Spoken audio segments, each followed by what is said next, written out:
नमस्कार दोस्तों, आपका स्वागत है अपने चैनल स्टडी विद एसके में। दोस्तों, आज हम साइंस के बहुत ही शानदार क्वेश्चन को डिस्कस करेंगे जो आपको एचपी फॉरेस्ट गार्ड एग्ज़ाम को क्रैक करने के लिए बहुत ही हेल्पफुल रहने वाले हैं। तो दोस्तों, इन क्वेश्चन को एग्ज़ाम में जाने से पहले आप ज़रूर रिवाइज कर लीजिएगा, क्योंकि यहाँ से आपको एग्ज़ाम में बहुत ही हेल्प मिलने वाली है। तो चलिए आज के इन मोस्ट इम्पोर्टेंट क्वेश्चन को बिना किसी देरी के साथ शुरू करते हैं। आज का पहला क्वेश्चन है, पुष्पों का अध्ययन क्या कहलाता है?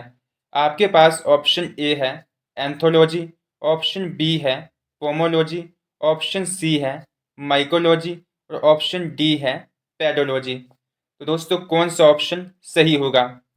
इसका सही जवाब होगा ऑप्शन ए एंथोलॉजी।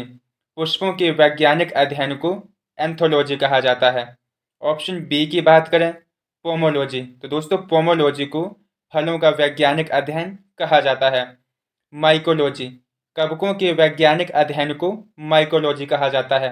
पेडोलॉजी, मृदा का वैज्ञानिक अध्ययन पेडोलॉजी के अंतर्गत किया जाता है। आपसे एग्जाम में पूछा जा सकता है कि कवकों का वैज्ञानिक अध्ययन क्या कहलाता है? माइकोलॉजी। फलों का वैज्ञानिक अध्ययन क्या कहलाता है? पोमोलॉजी। और मृदा का वैज्ञानिक अध्ययन क्या कहलाता है? पेडोलॉजी। तो आपने इन क्वेश्चन को भी अच्छे तरीके से ध्यान रखना है। नेक्स्ट क्वेश्चन है, इनमें से तपेदिक उत्पन्न करने वाला जीवाणु कौन सा है? आपके पास ऑप्शन ए है साल्मोनेला टाइफी, ऑप्शन बी है माइकोबैक्टीरियम, ऑप्शन सी है डिप्लोकोकस, ऑप्शन डी है क्लोस्ट्रीडियम टिटेनी। तो दोस्तों, कौन सा जीवाणु तपेदिक रोग उत्पन्न करने के लिए जिम्मेदार होता है? तो इसका सही जवाब रहने वाला है ऑप्शन बी माइकोबैक्टीरियम। दोस्तों, माइकोबैक्टीरियम जीवाणु के द्वारा ही तपेदिक रोग होता है। आपसे एग्जाम में पूछा जा सकता है कि माइकोबैक्टीरियम ट्यूबरकुलोसिस की खोज किसके द्वारा की गई थी? तो इसकी खोज 24 मार्च 1882 को रॉबर्ट कोच के द्वारा की गई थी। दोस्तों, माइकोबैक्टीरियम ट्यूबरकुलोसिस शरीर के कौन से अंग को प्रभावित करता है? फेफड़ों को। Option A salmonella typhi. दोस्तों, साल्मोनेला टाइफी एक जीवाणु है जो टाइफाइड रोग के लिए जिम्मेदार होता है। इसमें शरीर का कौन सा भाग प्रभावित होता है? आंत। आपसे एग्जाम में पूछा जा सकता है कि टाइफाइड रोग में शरीर का कौन सा अंग प्रभावित होता है? तो इसका सही जवाब देना है आपने आंत। Option C diplococcus. डिप्लोकोकस एक जीवाणु है जो न्यूमोनिया रोग के लिए जिम्मेदार होता है। इसमें शरीर का कौन सा अंग प्रभावित होता है? फेफड़े।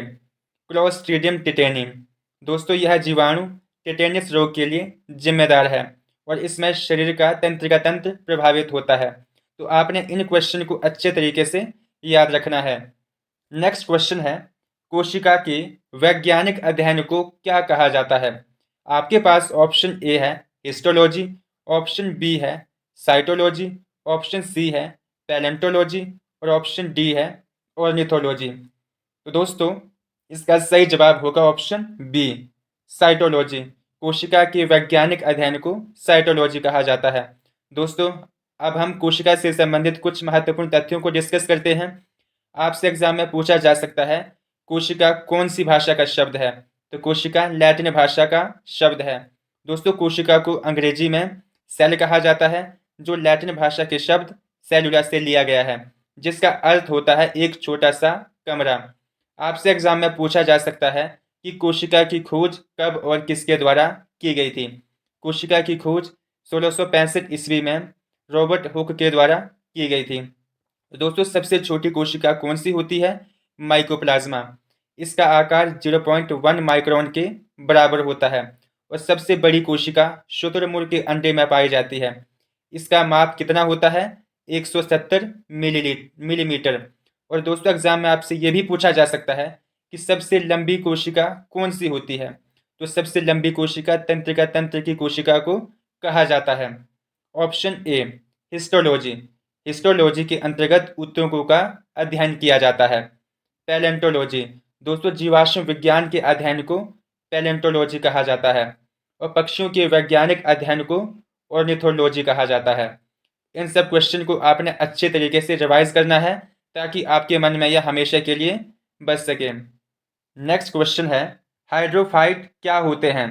आपके पास ऑप्शन ए है समुद्री जीव, ऑप्शन बी है जलीय जीव, जलीय पौधे, ऑप्शन सी है पादप रोग और ऑप्शन डी है जड़ विहीन पौधे। तो कौन सा ऑप्शन सही होगा? ऑप्शन बी, जलीय पौधे। हाइड्रोफाइट्स जलीय पौधे होते हैं। ठीक है। नेक्स्ट क्वेश्चन है, जीवाणु की खोज किसने की थी? आपके पास ऑप्शन ए है रॉबर्ट कोच ने, ल्यूवेन हॉक ने, इवानोवस्की ने या एडवर्ड जेनर ने। इसका सही जवाब होगा option B, Antonie van Leeuwenhoek ने। दोस्तों इन्होंने ही जीवाणु की खोज की थी। 1683 में इन्होंने जीवाणु की खोज की थी। दोस्तों दांत के खुरचन में इन्होंने इस जीवाणु की खोज की थी और इसको सूक्ष्म जीव नाम दिया। दोस्तों जीवाणु का नामकरण एहरेनबर्ग के द्वारा किया गया था। आपसे एग्जाम में पूछा जा सकता है कि जीवाणु का नामकरण किसने किया? तो एहरेनबर्ग ने 1829 में सर्वप्रथम जीवाणु का नामकरण किया था। जीवाणु विज्ञान का पिता किसको कहा जाता है? एंटोनी वॉन ल्यूवेनहॉक को। Option A Robert Koch. तो दोस्तों रॉबर्ट कोच ने ही माइकोबैक्टीरियम नामक जीवाणु की खोज की थी, जो तपेदिक रोग अर्थात टीबी रोग के लिए जिम्मेदार था। इसकी खोज इन्होंने 24 मार्च 1882 ईस्वी को की थी। और दोस्तों माइकोबैक्टीरियम जीवाणु शरीर के कौन से अंग को प्रभावित करता है? फेफड़ों को। Option C Ivanovsky. तो दोस्तों इवानोवस्की को विषाणु विज्ञान का जनक कहा जाता है, क्योंकि इन्होंने ही विषाणु की खोज की थी। तंबाकू में मोज़ेक रोग का पता लगाते समय इन्होंने इस विषाणु की खोज की थी। इन्होंने विषाणु की खोज वर्ष 1892 ईस्वी में की थी। तो आपसे पूछा जा सकता है कि विषाणु विज्ञान का जनक किसको कहा जाता है? तो इसका सही जवाब होगा इवानोवस्की को। और इन्होंने विषाणु की खोज कब की थी? वर्ष 1892 में। Option D Edward Jenner.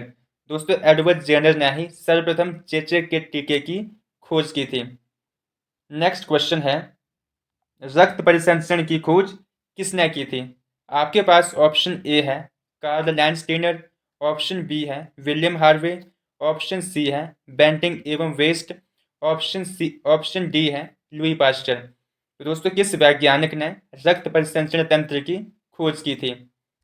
इसका सही जवाब होगा option B, William Harvey. William Harvey ने ही सर्वप्रथम रक्त परिसंचरण तंत्र की खोज की थी। आपसे एग्जाम में पूछा जा सकता है जैसे रक्त का पीएच मान कितना होता है? 7.4। और रक्त कौन सा ऊतक है? रक्त एक तरल संयोजी ऊतक है। मानव शरीर में रक्त की सामान्यतः मात्रा कितनी होती है?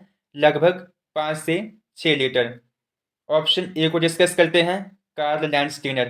तो दोस्तों कार्ल लैंडस्टीनर के द्वारा ही सर्वप्रथम रक्त समूह या ब्लड ग्रुप की खोज की गई थी। दोस्तों ए बी रक्त समूह को सर्वग्राही रक्त समूह कहा जाता है और रक्त समूह ओ को सर्वदाता रक्त समूह कहा जाता है। ऑप्शन सी बेंटिंग एवं वेस्ट। तो दोस्तों इंसुलिन की खोज बेंटिंग एवं वेस्ट के द्वारा की गई थी। Option D Louis Pasteur. तो दोस्तों लुई पास्चर ने ही रेबीज के टीके की खोज की थी। नेक्स्ट क्वेश्चन है, विश्व पर्यावरण दिवस कब मनाया जाता है? आपके पास ऑप्शन ए है 5 जून, ऑप्शन बी है 21 मार्च, ऑप्शन सी है 23 मार्च और ऑप्शन डी है 22 मार्च। तो दोस्तों कौन सा ऑप्शन सही होगा? इसका सही जवाब होगा option A, 5 June.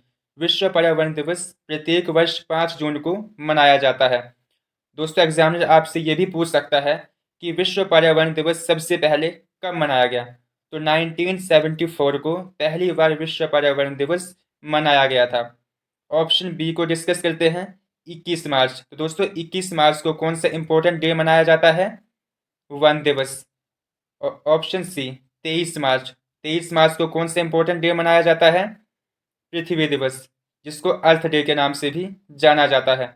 Option D 22 मार्च। दोस्तों 22 मार्च को ही जल दिवस मनाया जाता है। तो आपने इन ऑप्शन को भी अच्छे तरीके से याद रखना है, क्योंकि यहाँ से भी एग्जामिनर आपसे क्वेश्चन पूछ सकता है। नेक्स्ट क्वेश्चन है, इनमें से किसके द्वारा दूध खट्टा होता है? आपके पास ऑप्शन ए है बैक्टीरिया, ऑप्शन बी है वायरस, ऑप्शन सी है प्रोटोजोआ और ऑप्शन डी है कवक। तो दोस्तों किसके द्वारा दूध खट्टा होता है?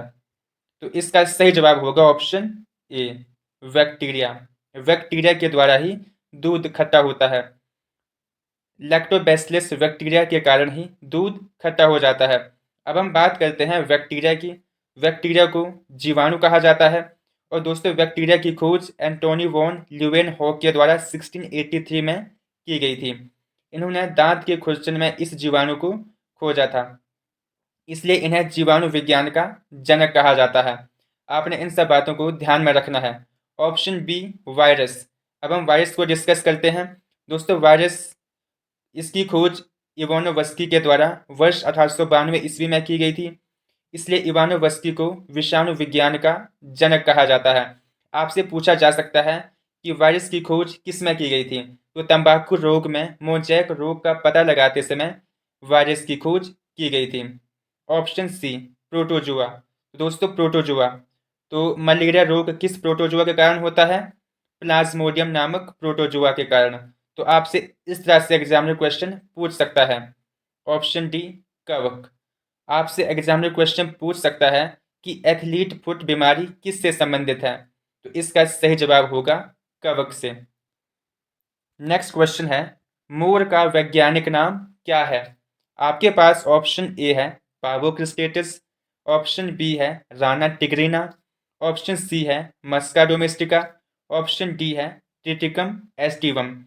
तो कौन सा मोर का वैज्ञानिक नाम है? इसका सही जवाब होगा ऑप्शन ए पावोक्रिस्टेटिस। मोर का वैज्ञानिक नाम क्या है? पावोक्रिस्टेटिस। दोस्तों मानव का वैज्ञानिक नाम क्या है? Homo sapiens. Option B Rana tigrina. तो दोस्तों राना टिग्रिना किसका वैज्ञानिक नाम है? मैंडेक का। और मस्का डोमेस्टिका किसका वैज्ञानिक नाम है? किसका? बिल्ली का। और ट्रिटिकम एस्टिवम किसका वैज्ञानिक नाम होता है? किसका? गेहूं का। नेक्स्ट क्वेश्चन है, किसको वाटरमैन ऑफ इंडिया के नाम से जाना जाता है? आपके पास ऑप्शन ए है राजेंद्र सिंह, ऑप्शन बी है कैलाश सांकला, ऑप्शन सी है सलीम अली, और ऑप्शन डी है रविंद्र सिंह सिन्हा। तो दोस्तों किसको वाटरमैन ऑफ इंडिया कहा जाता है?